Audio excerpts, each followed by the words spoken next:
85, আচ্ছা 90, তাতেও হবে না, 95, 1 লাখ।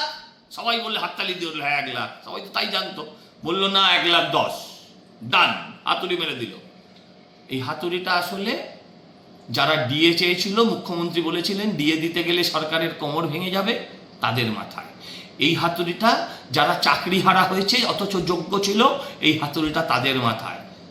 মুখ্যমন্ত্রী, আপনি ক্লাব কিনতে পারেন, কিন্তু আপনি মানুষের মন কিনতে পারবেন না।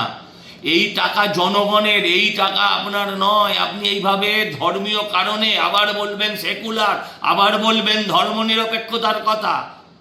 আমি হিন্দুত্বে বিশ্বাসী একটি ছেলে এবং হিন্দুতে বিশ্বাসী একটি রাজনৈতিক সংগঠনের কর্মী হয়ে বলছি যে সরকারি টাকায় কোনো ধর্মীয় অনুদানের আমরা বিরুদ্ধে বিরুদ্ধে এবং বিরুদ্ধে।